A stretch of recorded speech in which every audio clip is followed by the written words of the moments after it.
আসসালামু আলাইকুম সবাইকে। Subject wise preparation for medical অ্যাসপাইরেন্টস এর অন্য একটা ভিডিওতে তোমাদের সবাইকে স্বাগতম। আজকে আমরা মেইনলি যারা মোটামুটি ধরে নিছো তোমরা ডেডিকেটেডলি মেডিকেল প্রিপারেশন নিবা, ওরা আসলে একাডেমিক টাইমে ম্যাথটা আসলে কিভাবে কভার করবা জাস্ট ফর এসিসি, যেহেতু তোমার মেডিকেলের জন্য ম্যাথের কোনো প্রয়োজন নাই। সো এই ক্ষেত্রে আমরা জাস্ট এই জিনিসটা এখানে দেখাবো, অর্থাৎ তোমার যতটুক এসিসি এর জন্য প্রয়োজন ততটুকুই দেখাবো। প্রথমত আমি একটু প্রথমে বই নিয়ে একটা কথা বলি। একদম প্রথমে যারা জুনিয়র আছে, অর্থাৎ যারা এইচএসসি তে উঠবা, এইচএসসি 27 ব্যাচও হইতে পারো, আবার এইচএসসি 26ও হইতে পারো, তোমরা অবশ্যই তোমাদের ফার্স্ট ইয়ার চলে গেছে এখন, ওদিন নিয়ে একটু কথা বলি। প্রথমত বই সিলেকশনের একটা এখানে ব্যাপার আছে। ধরো তোমার অনেকে মনে করে যারা মেডিকেল প্রিপারেশন নেয় ওরা জাস্ট এই অসীম কুমার সাহা স্যারের যে বইটা আছে অর্থাৎ অক্ষরপত্র, অক্ষরপত্রই পড়তে হবে, অন্য কোনো বই পড়তে পারবে না। এটা আসলে পুরোটাই একটা ফেক কথা। উম, এমন না যে তুমি এই বই না পড়লে অন্য বই পড়লে তোমার অনেক কষ্ট হবে, নট লাইক দ্যাট, এরকম কোনো কিছুই না, এটা একটা জাস্ট মিথ। আসলে অক্ষরপত্র আমি তো নিজেই পড়ি নাই, তোমার ক্যাথাবুদ্দিন স্যারের বই পড়ছিলাম একাডেমিক টাইমে। এখন অক্ষরপত্র না পড়লেও অন্য বই পড়লেও তোমার খুব বেশি সমস্যা হবে না, বা একদম সমস্যা হবে এমন কোনো কিছুই না। অর্থাৎ তুমি অন্য বইও পড়তে পারবা, কেতাবুদ্দিন স্যারের বইও পড়তে পারবা, তারপর তোমার ইউ আহমেদ স্যারের বই পড়তে পারবা, কোনো সমস্যা হবে না। এখন কথা হচ্ছে কেন ম্যাক্সিমাম এই স্টুডেন্টরা মেডিকেল স্টুডেন্ট যারা থাকে ওরা অক্ষরপত্র বইটা পড়ে। এখানে একটা কাহিনী আছে, শুনো।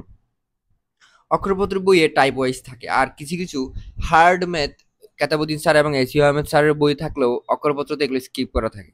এখন আমি একটা জিনিস আগেও বলছি, এটা হচ্ছে তুমি কেন কেতাবুদ্দিন স্যারের বই পড়লে তোমার সবচেয়ে বেশি লাভ হবে মোর দেন অক্ষরপত্র, তুমি যদি মেডিকেল অ্যাসপাইরেন্ট হও।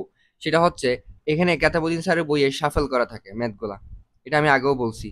শাফল করা থাকে অর্থাৎ এখানে নো টাইপ টাইপ করা থাকে না, অর্থাৎ বিভিন্ন টাইপের ম্যাথ তোমার তোমার নিজ থেকে ক্যাচ করে এটা ফাইন্ড আউট করে তারপর সলভ করা লাগবে, কিন্তু অক্ষরপত্র বইয়ে টাইপ ওয়াইজ থাকে। এখন টাইপ ওয়াইজ থাকলে তোমার ব্রেন তুমি ম্যাথ শুরু করার আগে জেনে যাচ্ছে এটা আসলে এই টাইপের ম্যাথ, আমি এটা পারবো। কিন্তু কেতাবুদ্দিন স্যারের বই তুমি ম্যাথটা দেখে তারপর ম্যাথটার অ্যাপ্রোচ কেমন হইতে পারে সবকিছু চিন্তা ভাবনা করে তারপর তোমার নিজ থেকে টাইপটা ক্যাচ করা লাগে।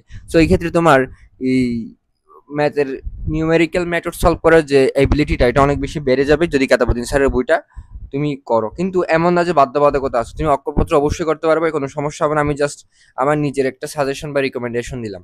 আচ্ছা, এখন ম্যাথ আসলে কিভাবে করবা, তুমি যদি একাডেমিকের একদম প্রথম থেকে চিন্তা করো, অর্থাৎ প্রথম দিকে তোমার অনেক টাইম আছে, কিংবা তোমাদের এখন সেকেন্ড ইয়ার ধরো, আমি জাস্ট সেকেন্ড ইয়ার যারা উঠবে ওরা সেকেন্ড ইয়ারের চ্যাপ্টারগুলো কিভাবে পড়বা, কিংবা যারা এইচএসসি 27 ব্যাচ আছে অর্থাৎ নতুন নতুন এসএসসি পরীক্ষা দিয়ে শেষ করেছো এখন এইচএসসি উঠবা, তোমরা আসলে ফার্স্ট ইয়ার থেকে কিভাবে পড়বো। ধরো আমি একটা নতুন একটা চ্যাপ্টার ধরলাম, দুই ব্যাচের ক্ষেত্রে আমি বলতেছি নতুন চ্যাপ্টারটা। এখানে নতুন চ্যাপ্টারটা ধরো, এই নতুন চ্যাপ্টারে অনেক, ধরো 150টা ম্যাথ আছে, একটা চ্যাপ্টারে 150টা ম্যাথ আছে। তুমি এখানে দেখবা 150টার মধ্যে কোনগুলা বিভিন্ন টাইপের মধ্যে পড়তেছে, অর্থাৎ যেগুলো টাইপের মধ্যে পড়তেছে সেগুলো অনেক ভালো মতো পড়বা। আর কিছু কিছু অনেক বেশি হার্ড প্লাস অড ম্যাথ থাকবে, যেগুলো আসলে কখনোই এইচএসসি পরীক্ষা আসবে না, তুমি এগুলো স্কিপ করতে পারবা। কিন্তু তোমার যদি মনে ইচ্ছা হয় যে, যেমন আমি করতাম, আমার ইচ্ছা করতে জন্য আমি কোনো ম্যাথই স্কিপ করতাম না, আমি সব ম্যাথই করতাম। সব চ্যাপ্টার, যেহেতু আমার ফার্স্টের দিকে একটু ইঞ্জিনিয়ারিং প্রিপারেশন নেওয়ার চিন্তা ভাবনা ছিল, মেডিকেলের কোনো চিন্তা ভাবনাই ছিল না। হার্ড বা অড ম্যাথ তুমি স্কিপ করতে পারো না পারো, যদি তোমার অনেক বেশি ইচ্ছা থাকে তুমি অবশ্যই করতে পারো, কিন্তু এগুলো কখনো বোর্ডে আসবে না। যেগুলো বোর্ডে আসবে না সেগুলো তুমি পুরোপুরি স্কিপ করলেও খুব বেশি সমস্যা হবে না। অর্থাৎ যদি ওভারঅল চিন্তা করি তুমি স্কিপ করতে পারো, কোনো প্যারা হবে না এটা নিয়ে। আচ্ছা, এরপর হচ্ছে তুমি প্রথম দিকে একটা চ্যাপ্টারের সবগুলা ম্যাথ ভালো মতো ঠিকই করবা। করার পরে যখন ওই চ্যাপ্টারের সব ম্যাথ করা হবে তখন তুমি 2 নম্বর যাবা হচ্ছে টেস্ট পেপার কিংবা কোশ্চেন ব্যাংকে। আমি ধরো কোশ্চেন ব্যাংক চিন্তা করলাম, কোশ্চেন ব্যাংকে গিয়ে তুমি কোশ্চেন ব্যাংক থেকে বোর্ডে যে সিকিউ গুলো আসছে, বুট সিকিউ গুলা অনেক ভালো মতো করবা, বুট সিকিউ গুলা ভালো মতো করবা। বুট সিকিউ গুলা ভালো মতো করার পর তুমি তখন বুঝে যাবে আসলে এই চ্যাপ্টার থেকে কোন ম্যাথ গুলা আসতে পারে, কোন ম্যাথ গুলা না আসার সম্ভাবনা বেশি। এখন তোমাকে একটা জিনিস অনেকবার বলছি, আগের ভিডিওতেও বলছি, 8টা সিকিউর মধ্যে তুমি কখনো শুধু বুট কোশ্চেন করে 8টা সিকিউ কমন পাবা না, হয়তো 5টা পাবা কিংবা 6টা পাবা, কিন্তু 8টা পাওয়া যায় না। তো এই ক্ষেত্রে সবগুলা সিকিউ কিংবা সবগুলা টাইপ বা সবগুলা ম্যাথ পারার জন্য বুট পরীক্ষায় তোমার অবশ্যই এইচএসসি এর যে টাইপগুলো আছে সেই টাইপগুলোর সাথে সিমিলার টাইপগুলো তোমার থেকে ভালো মতো করতে হবে। সিমিলার টাইপগুলো তুমি কিভাবে ফাইন্ড আউট করবা, তুমি তো একবার এই চ্যাপ্টারের সবগুলো ম্যাথ করে ফেলছো শুধু কয়েকটা ছাড়া, কোয়েশ্চন ব্যাংকে যখন বুট সিকিউ করবা তখন তুমি নিজেই বুঝে যাবে এখান থেকে কিছু কিছু টাইপ আছে যেগুলো আসার মধ্যে কিন্তু বাদ পড়ে গেছে। এরপর তুমি ওইগুলো মার্ক করে রাখবে একটা অন্য একটা কালার দিয়ে, আর বুট সিকিউ গুলো তোমার নিজ বই থেকেই একটা ডিফারেন্ট কালার দিয়ে মার্ক করে রাখবো, যাতে তুমি বুঝতে পারো কোনটা বোর্ড সিকিউ কোনটা বোর্ড সিকিউ নয়। আবার অনেক সময় তো ব্র্যাকেটে লেখা থাকে বরিশাল বোর্ড 14 এরকম তো লেখা থাকে, তখন আরো সুবিধা। আচ্ছা, তারপর হচ্ছে এমসিকিউ।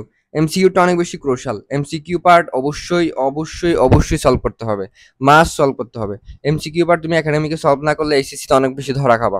এজন্য যে কোনো একটা বোর্ড কোশ্চেন ব্যাংক হইতে পারে, অথবা ইউনিভার্সিটি কোশ্চেন ইনক্লুডেড থাকে, বা যে কোনো কিছু ইনক্লুডেড থাকে যেগুলো বোর্ডের স্ট্যান্ডার্ডের সাথে মিলে, ওই এমসিকিউ বই থেকে তুমি এমসিকিউ ভালো মতো প্র্যাকটিস করবা। আর আমি তোমাকে যদি ম্যাথের ক্ষেত্রে প্রবলেমস এবং এমসিকিউর একটা রুটিন বলি, অর্থাৎ প্রবলেমস এবং এমসিকিউ তোমার কোনটা কোন সময় করা উচিত, যদি এটা নিয়ে একটু কথা বলি। দেখো, যদি তুমি চিন্তা করো প্রবলেমস, আমি বলবো অবশ্যই ডেইলি করা উচিত। তুমি ডেইলি যে সাবজেক্টই পড়ো না কেন, তোমার অ্যাটলিস্ট 1 থেকে 1.5 ঘন্টা ম্যাথ করতেই হবে। কারণ ম্যাথ এমন একটা জিনিস, এটা হচ্ছে কনসেপ্টের যদি আমি 20% চিন্তা করি, তাহলে সেটা বেসিক হচ্ছে তোমার, এই প্র্যাকটিস হচ্ছে তোমার 80%। অর্থাৎ এখানে কনসেপ্ট থেকে প্র্যাকটিস অনেক বেশি ম্যাটার করে। এই জন্য তুমি প্র্যাকটিসের উপর বেশি জোর দিবা। তুমি একটা ম্যাথের কনসেপ্ট অনেক ভালো মতো জানো, কিন্তু ম্যাথটা তুমি একটু কঠিন, কিন্তু ম্যাথটা তুমি 1 বার বা 2 বার প্র্যাকটিস করতো, তুমি শিওর ধরে রাখো, তুমি পরীক্ষার হলে গিয়ে 2-3 লাইন অ্যাপ্রোচ করার পর তুমি ওই ম্যাথটা আর পারতেছো না। দ্যাট ইজ ওয়াই তোমার একটা ম্যাথ যেটা একটু কঠিন, যদি স্পেসিফিক্যালি বলি বিদ্যা, ত্রিকোণমিতি, ইন্টিগ্রেশন, এরকম চ্যাপ্টার যেগুলো আছে, কনিক্সের কিছু কিছু ম্যাথ, কনিক্স পড়াঠানা, এরকম কিছু কিছু চ্যাপ্টার আছে যেগুলো তুমি প্রত্যেকটা ম্যাথ বা ম্যাক্সিমাম ম্যাথ 4 থেকে 5 বার না করলে কখনো তুমি ভালো মতো কম সময়ের মধ্যে একটা ম্যাথ করতে পারবা না। বুঝছো? অর্থাৎ এখানে আবার সরল লেখা আর বৃত্ত, এগুলো কিন্তু কনসেপচুয়াল চ্যাপ্টার। এখানে কনসেপ্ট ভালো মতো বুঝলে 1 বার প্র্যাকটিস করলেও পারা যায়, অথবা 2 বার প্র্যাকটিস করলে পারা যায়। অর্থাৎ তোমার নিজ থেকেই বুঝতে হবে কোন ম্যাথগুলো তুমি 4-5 বার কিংবা মোর দেন 4-5 বার না করলে তুমি পারবে না। আবার এটাও বুঝতে হবে কোন ম্যাথগুলো তোমার 2 বার থেকে বেশি করার দরকার নাই, তুমি এমনিতেও পারতেছো। বুঝছো? এই জিনিসটা করবা। আর প্র্যাকটিস প্রতিদিনই করতে হবে, এটা আমি বারবার বলতেছি, ডেইলি প্র্যাকটিস করতে হবে। প্রবলেমস আর এমসিকিউ হচ্ছে, এমসিকিউটা তুমি একদিন পর পর করতে পারো, একদিন পর পর তুমি 30 থেকে 40 মিনিট এমসিকিউ করতে পারো।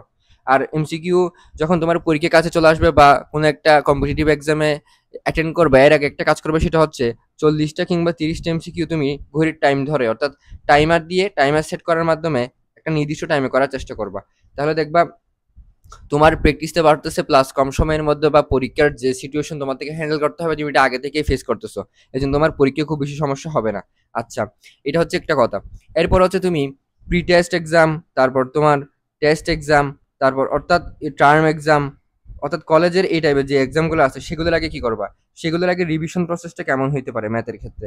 সেগুলোর আগে রিভিশন প্রসেস হচ্ছে, টু বি অনেস্ট, তুমি কখনোই ধরো কালকে তোমার ম্যাথ পরীক্ষা, তুমি কখনোই আজকে 6টা চ্যাপ্টারের সবগুলো ম্যাথ দেখে যাইতে পারবে না, এটাই হচ্ছে নর্মাল একটা বিষয়। এজন্য তোমাকে বারবার বলতেছি, তুমি ম্যাথ এমন ভাবে প্র্যাকটিস করবে প্রতিদিন, যাতে তোমার কালকে পরীক্ষা হলে কালকেও তুমি পারতেছো। জাস্ট তুমি একটা প্রিসাইজ নোট থাকবে, এই প্রিসাইজ নোটটা দেখার মাধ্যমে তোমার কি হবে, এই জাস্ট সূত্রগুলো দেখে যাবা, কয়েকটা অড টাইপ তোমার নোটের মধ্যে থাকবে, এগুলো দেখে গেলেই তুমি পারতেছো, তোমার অন্য কিছু দেখার দরকার নাই। এটুকু এনাফ, এর বাইরে কোনো কিছু প্রয়োজন হচ্ছে না। এইরকম টাইপের যদি একটা নোট করো, প্লাস নোটের পাশাপাশি তুমি যদি ডেইলি ডেইলি যদি তোমার প্র্যাকটিস থাকে, তোমার কখনোই কোনো টার্ম পরীক্ষা, সিটি পরীক্ষা কিংবা এই প্রি টেস্ট টেস্ট এগুলোতে কখনোই সমস্যা হবে না। কিন্তু তুমি যদি এরকম চিন্তা করো, তুমি টেস্ট পরীক্ষার আগে তোমার 2 দিন বন্ধ আছে, এই 2 দিনের মধ্যে পুরা সব চ্যাপ্টারের সব ম্যাথ করে যাবা, তুমি কখনোই পারবা না। হয়তো অনেকগুলো ম্যাথ দেখে যাইতে পারবা, দেখে যাও, দেখে যাইতে পারো, কিন্তু তবুও আমি, আমার সবচেয়ে ভালো একটা রিকমেন্ডেশন থাকবে ডেইলি প্র্যাকটিসের উপর বেস করে, যাতে তুমি তোমার পুরো প্রিপারেশনটা নিয়ে ফেলো। আর নোট থাকবে জাস্ট যেগুলো সবচেয়ে ইম্পর্টেন্ট ফর্মুলা, সব ফর্মুলা প্লাস ইম্পর্টেন্ট যে কয়েকটা টাইপের আনসার থাকাও লাগবে এমন না, অর্থাৎ প্রিসাইজ নোট থাকবে। আর ম্যাথ দেখে দেখে গিয়ে তারপর তুমি এটাও করতে পারো, ধরো তুমি ম্যাথ দেখে দেখে যাচ্ছ, দেখা পরীক্ষার আগে তুমি ম্যাথ দেখে দেখে যাওয়ার পর তুমি দেখতেছো একটা ম্যাথ তোমার থেকে করতেই হবে, এখন ওটা করতে পারো। অর্থাৎ এটাও একটা ভালো স্ট্র্যাটেজি। কিন্তু এটার চাইতে সবচেয়ে ভালো স্ট্র্যাটেজি হচ্ছে ডেইলি প্র্যাকটিস। আবার তুমি এটাও ভালো মতো পারবে না যদি তুমি ডেইলি প্র্যাকটিস না করো, অর্থাৎ দেখে কোনটা করতে হচ্ছে কোনটা করতে হচ্ছে না পরীক্ষার আগে, এটাও তুমি ফাইন্ড আউট করতে পারবে না, বা এটা তুমি মার্ক করতে পারবে না যদি যদি না তুমি ডেইলি প্র্যাকটিস না করো। এই জন্য ম্যাথের ক্ষেত্রে ডেইলি প্র্যাকটিস না করলে, টু বি ভেরি অনেস্ট, তুমি পরবর্তীতে ধরা খাবা। কারণ ডেইলি প্র্যাকটিস হচ্ছে সবচাইতে সবচাইতে ক্রুশাল এবং ইম্পর্টেন্ট একটা পার্ট ম্যাথের ক্ষেত্রে। ডেইলি প্র্যাকটিস করতেই হবে, তুমি স্কিপ করতে পারবে না। ফিজিক্স এমন না, ফিজিক্স হচ্ছে কনসেপচুয়াল একটা ব্যাপার স্যাপার আছে। তুমি একটা ম্যাথের টাইপ জানলে তুমি কখনো এটা ভুলতেছো না, এটা তুমি 1 বছর পরেও পারতেছো। কিন্তু ম্যাথ এরকম জিনিস না। ম্যাথ হচ্ছে তুমি 10 দিন পর দেখবা তুমি একটা চ্যাপ্টার অনেক কিছু ভুলে গেছো। সেই জন্য ম্যাথের ক্ষেত্রে ডেইলি প্র্যাকটিস মাস্ট রাখতে হবে। আজকে একটুক। আর একটা কথা হচ্ছে, ম্যাথ কখনো একটা চ্যাপ্টার বসে সবগুলো ম্যাথ করা যাবে এটা হচ্ছে প্রথম দিকের একটা স্ট্র্যাটেজি। অর্থাৎ ধরো তুমি একটা চ্যাপ্টার শেষ করছো, এরপর সিকিউ এমসিকিউর জন্য প্র্যাকটিস করতেছো, কিন্তু তোমার যখন এক্সামস কাছে চলে আসবে, টার্ম এক্সাম, সিটি এক্সাম কিংবা প্রি টেস্ট, এগুলো যখন কাছে চলে আসবে তখন তুমি কি করবা? তোমার তো মোটামুটি সব চ্যাপ্টার শেষ থাকবে। সব চ্যাপ্টার শেষ থাকবে, ধরো এটা হচ্ছে চ্যাপ্টার 1, চ্যাপ্টার 2, চ্যাপ্টার 3। এখন তুমি এভাবে করবা, ধরো আজকে তোমার জন্য ম্যাথের জন্য তুমি 2 ঘন্টা পড়তেছো, তাহলে তুমি চ্যাপ্টার 1 থেকে করবা 6টা ম্যাথ, তারপর তোমার চ্যাপ্টার 2 থেকে করবা 7টা ম্যাথ, চ্যাপ্টার 3 থেকে কাটবা 5টা ম্যাথ, এরকম এইভাবে করবা। অর্থাৎ যখন মিক্স বা কম্বাইন করে করবো তখন তোমার ব্রেইন একসাথে অনেক চ্যাপ্টারের অনেক টাইপ ম্যাথ ক্যাচ করতে পারবে, যেটা তোমার মেইন এক্সামে যেহেতু অনেক চ্যাপ্টার একসাথে থাকবে, তোমার এই জিনিসটা অনেক বেশি হেল্প করবে। আজকে একটু, পরবর্তীতে অন্য একটা ভিডিও নিয়ে দেখা হবে ইনশাল্লাহ। সবাইকে আসসালামু আলাইকুম।